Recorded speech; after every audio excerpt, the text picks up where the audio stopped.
protection system is Kamala Harris responsible for that you're talking about specifically with these Haitian folks that are there? It's a temporary protected status. I'm not sure if Kamala Harris was in the Senate in 1990 when the temporary protected status was put into place to protect folks that are fleeing countries where it's very unsafe. None of it has to make any sense just as long as the racism is still there. 100%. Exactly. Yeah, no, he knows what he's doing. He knows what they're all doing. Like, how many times have they decided, here is a random place or a random hospital or a random person. Let's go hard against them to get our base fired up, and oh, what do you know? Bomb threats are coming through. And they never back off because the bomb threats are not like an unfortunate side effect. That's what they want. They're engaged in rhetorical terrorism. That's Libs of TikTok. That's Matt Walsh. They're not like, oh no, we've gone too far. That's what they're aiming for. And JD Vance is very much a part of that. And I want to focus on one other thing that he said. That clip that we showed, that's going around a lot. But he goes on to say, look, we can disagree with one another. We can debate with one another, but we cannot tell the American people that one candidate is a fascist, and if he's elected, it will be the end of American democracy. That is an interesting point from JD Vance, but maybe don't tell us that. Maybe tell this guy that. Kamala Harris is the first major party nominee in American history who fundamentally rejects freedom and embraces Marxism, communism, and fascism. You're learning about this, you'll find out nobody knew who she was. No, plenty of us know who she was. She was a national figure for a number of years. You should pay attention to what's going on in your country, but you'll notice there, you threw out the word that you're not allowed to say, according to JD Vance. He's done it many times, by the way. And look, I am willing to give Donald Trump a little bit of leeway when he calls someone a fascist, because there's no chance in hell he knows at all what he means when he's saying that. That's true of most people on the right. I think we can have higher standards for Democrats because most of them at least know what fascism is when they throw the term around. But I will say, to the idea that we should not call Trump a fascist, we should not label him a threat to democracy.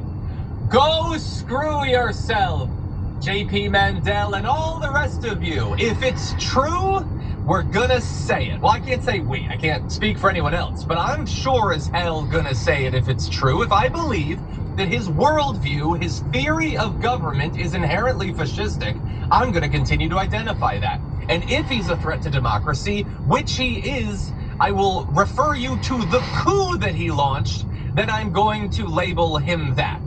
Okay, and I will do that while also continually, for years, continue telling people that political violence is never acceptable under any circumstances, but I have an obligation to the truth, and that is the truth.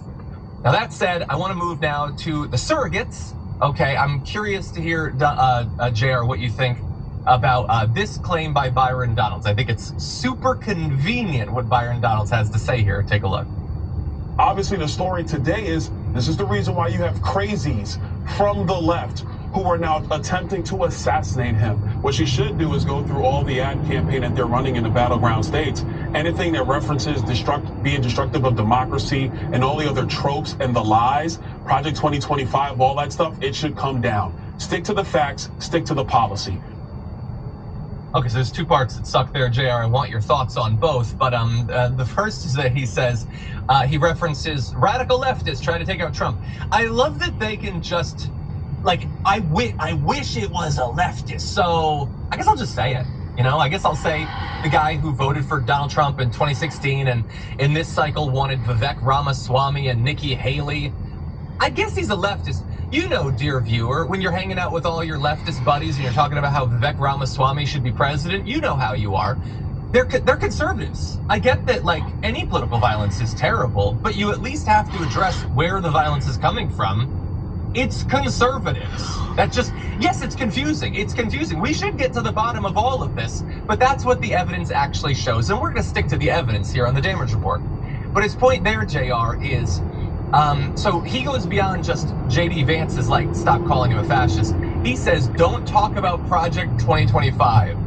Keep to the policies, which discussion of Project 2025, that's all that it's about. It's the list of policies that you guys endorse and want to make good on. So I'll stick to the policies. I'll do that part of what Byron Donalds wants, and I'll do that in part by talking about Project 2025.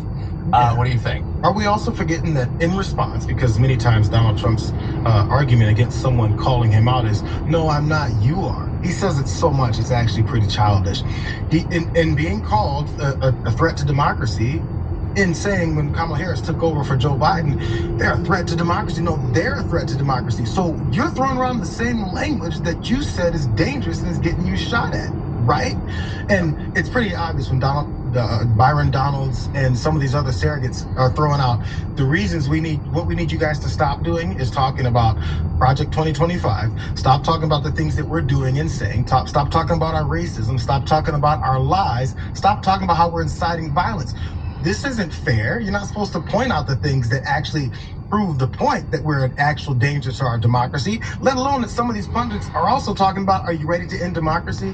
The guy that's in jail, what's that crusty-faced guy again? I can't remember his name, but he's also in jail for not following a subpoena. I haven't talked about him in a minute now. I'm actually forgetting his name. Steve Bannon. Crusty-faced. Joking. Yeah, Steve Bannon. Crusty-faced Steve Bannon is talking about how he cannot wait to come and get rid of all civil servants, get rid of everyone that's in government, and replace them with loyalists. It's not just Steve Bannon saying it, it's Donald Trump. So, we can detach the name Project 2025 from your policies, but your policies still match what is inside Project 2025. Just because you don't like the title doesn't mean it's not the same damn thing. And this is one last thing on Byron Donalds. These are the giveaways that they give. Why should Kamala Harris and Tim Walz pull out their ads only in battleground states? Why don't they pull them out in California, in New York? Why don't they pull them out in all of these states? Do you not care about the people of California, New York, and these lib cities hearing about the lies that these Democrats are telling about your candidacy? Why does that be battleground states? Okay, so right there, it should have put a turn signal on, technically, to merge. And there is no turn signal put on by Full Self-Drive, so that's a bit of an issue. Not the end of the world, but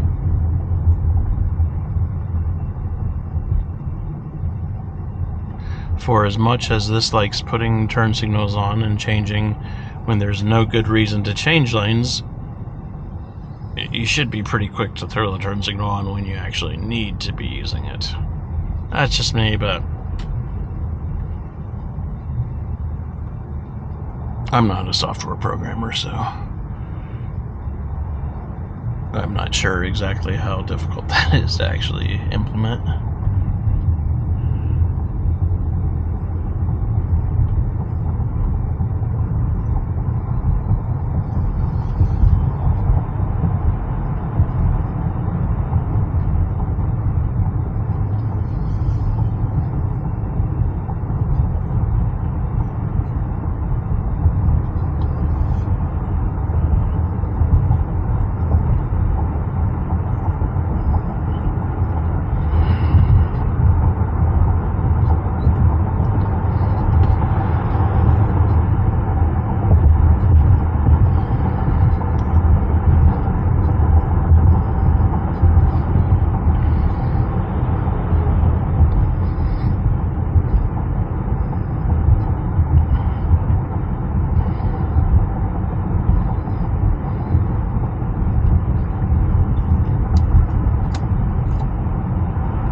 So he says the left's rhetoric is potentially deadly because in his mind it makes sense that two conservatives listen to leftists for some reason, and they need to tone it down. And also maybe this is an inside job, and maybe Joe Biden is trying to kill him, and maybe Joe Biden, dear God, is trying to take him.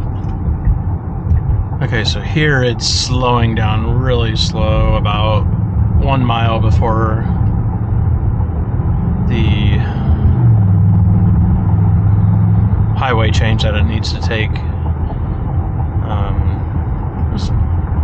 I guess that was okay for it to slow down, but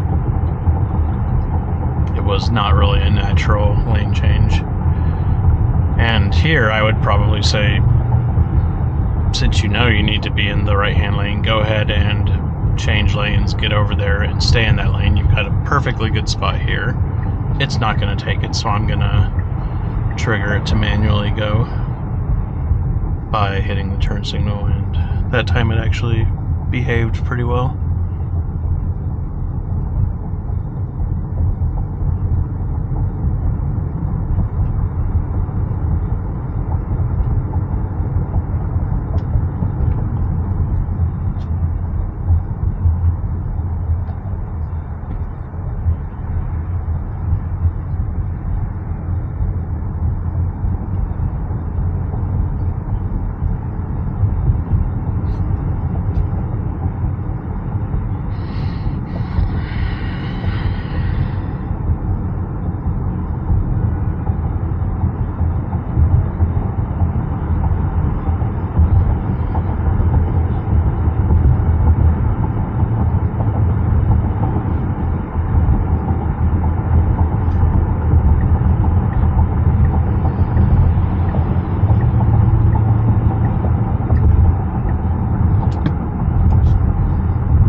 Go here and follow the Waze directions, because Waze usually navigates better than the Tesla does.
Stop.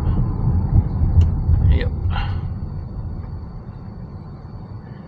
I was driving home yesterday and had this completely blow through a light that was yellow changing to red.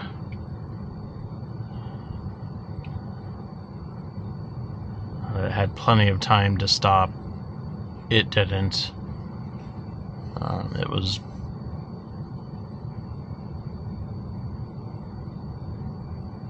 pretty obvious that it was a screw up of full self-drive, and I was curious if it was going to catch itself, so I let it play its game of chicken, and expecting that it would slam on the brakes at the last minute. It didn't, and drove right through the intersection, although I was keeping an eye out to make sure there was no cross traffic that was at risk of running into me.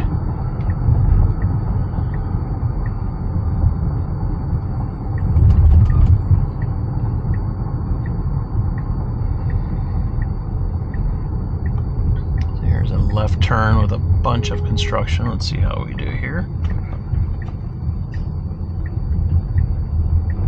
Pretty good.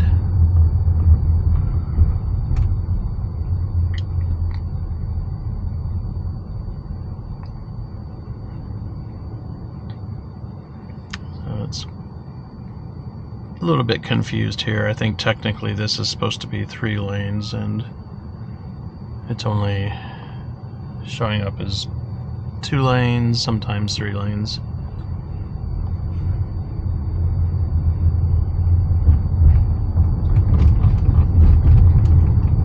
Should I just get ready to take over in case it does anything stupid like right now? What are we doing? We're trying to merge, and I guess that was okay.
Approaching a railroad crossing.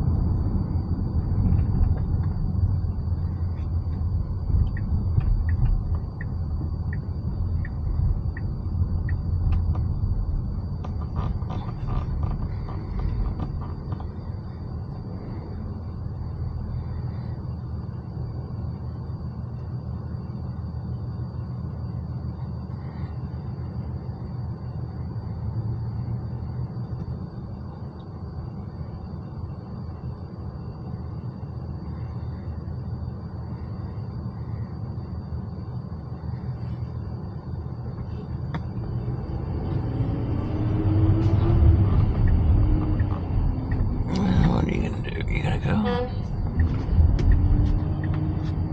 Alright, so it was wanting to stop behind that car. I had to hit the gas to get it out of the way of the truck that was honking at me. So a mild intervention there, but an intervention nonetheless. And now here it's kind of driving in the middle of the road, which I think is supposed to be 2 lanes, but not really marked on the road.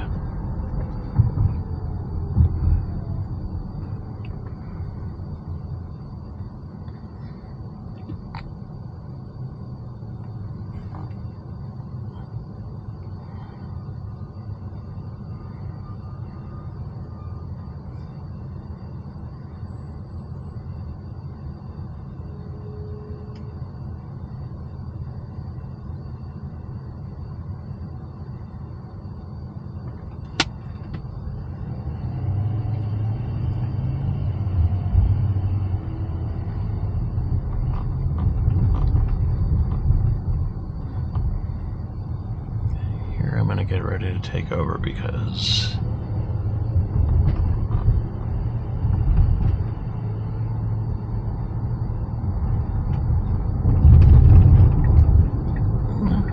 it's changing lanes on time. Pretty good there.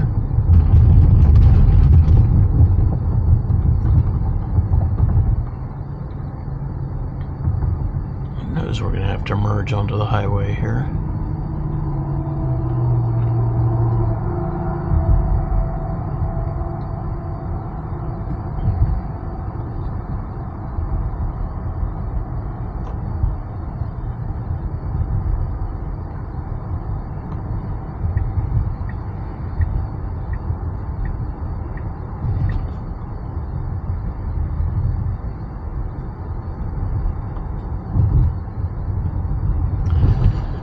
So it hit the brakes there for that yellow light, and it probably should have stopped, but it hit the brakes and then it decided to accelerate through it on its own.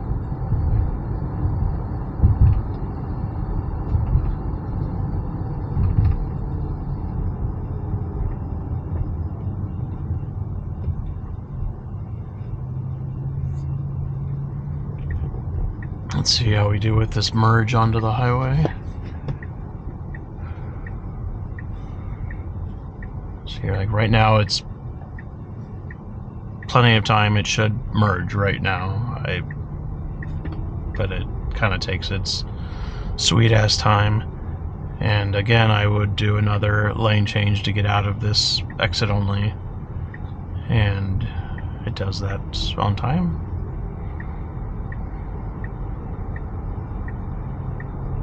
Then I would get in the middle lane if this was me driving to get out of the way of merging traffic, since I know I'm gonna stay on this road for another 6 miles. I'd probably get in the fast lane at this point. It's not going to, even though I let it know that I want to be going faster, 85 max.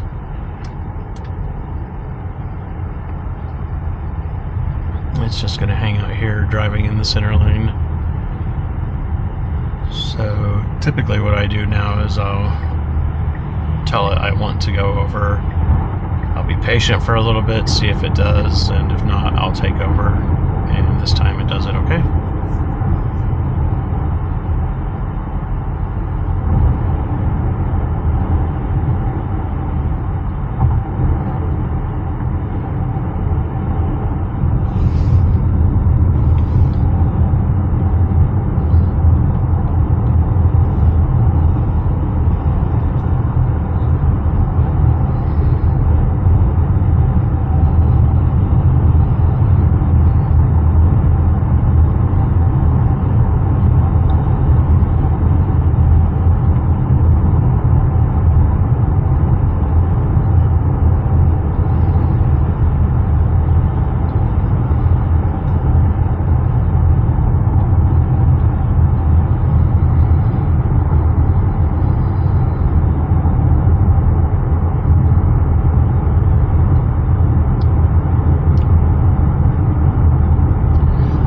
So I have also noticed with the Model X, compared to my Model 3 and full self-drive, the X seems to have a harder time keeping itself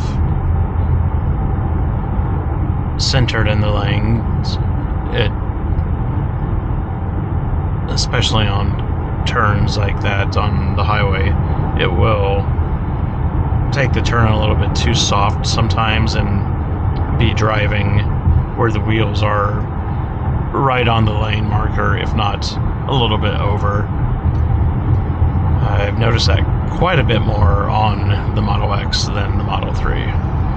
So I don't know if that's at all related to the vehicle being different, or if there's a calibration thing that's a little bit off on this, or if I'm just imagining it. But I'm gonna try to keep an eye on that. So here's where it will constantly try to get me in the middle lane. I'm gonna tell it no, I want to stay in the left-hand lane, and let's see how many times it forces me to do it. Twice, even though I've corrected it. It's right by where 696 and 75 merge.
Someone see, why didn't they stop him? They stopped him. Someone saw him and they stopped him. That's literally what you say they should have done, is exactly what happened days before you said it.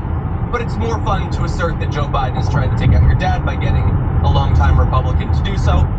By the way, I don't think we have this graphic, but Donald Trump Jr. also posted just yesterday. You know what's getting really old? Having to have conversations with my 5 young children about radical leftists trying to kill their grandfather. No person should ever have to do this in America or anywhere else, and yet I have had to have the conversation 5 times again yesterday. Maybe you have to keep having the conversation because they're asking you follow-up questions about, well, it looks like you like Vivek Ramaswamy and like he voted for Trump in 2016. You're saying he's a radical leftist, but that doesn't really make sense. So Donald Trump Jr. knows that, 100% knows that, and is either lying to his kids and...